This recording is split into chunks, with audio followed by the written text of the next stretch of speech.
From Washington, this is VOA News.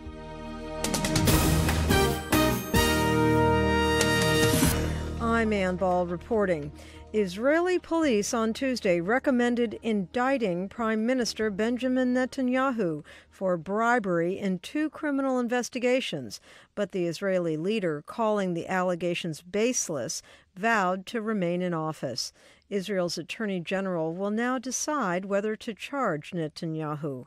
On TV Tuesday, he said any police recommendations to indict him on corruption charges, quote, will end with nothing, adding he will continue to lead Israel responsibly and faithfully.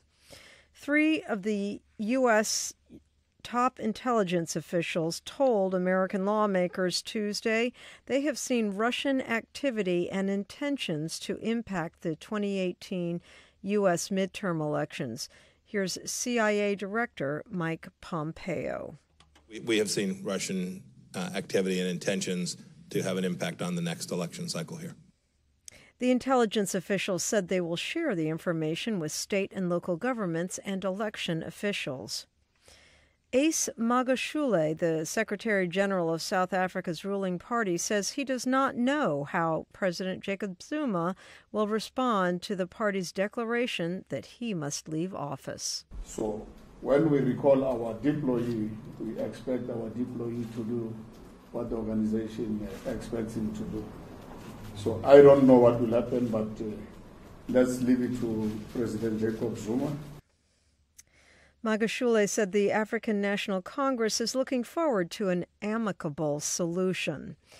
You're listening to VOA News. The U.S. Director of National Intelligence, Dan Coats, warned on Tuesday that time was running out for the United States to act on the threat posed by North Korea's nuclear weapons program. North Korea continues to pose an ever more increasing threat to the United States and its interests. Pyongyang has repeatedly stated that it does not intend to negotiate its nuclear weapons and missiles away. While the Trump administration has stressed its preference for a diplomatic solution to the crisis, it has warned that all options are on the table, including military ones. U.S. Ambassador to the United Nations Nikki Haley said Myanmar's government was preventing the United Nations Security Council and other groups from traveling to the Rakhine state. The country is also known as Burma, and Haley said the UN must hold the military accountable for its actions. To make sure no one contradicts their preposterous denials, they are preventing access to Rakhine to anyone or any organization that might bear witness to their atrocities, including the UN Security Council. The Pacific nation of Tonga on Tuesday began the cleanup from the cyclone that destroyed its Parliament House, homes, and churches, and was intensifying as it headed toward nearby Fiji. Cyclone Gita caused power outages after tearing through the island just south of the capital, with winds exceeding 200 kilometers per hour at landfall. Graham Kenna is with the National Disaster Management Office. It's sad to see because a lot of the heritage buildings in town have been destroyed, and there are a lot of houses that have lost their roofs or lost part of the houses. There were no immediate reports of serious injuries or death.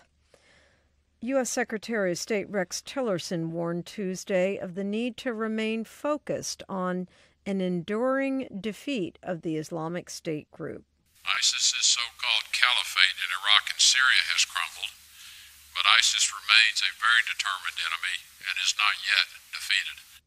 Tillerson spoke at a conference in Kuwait for members of the coalition the United States set up in 2014 for a multi-pronged strategy for countering Islamic State. From Washington, I'm Ann Bald reporting from Studio 24.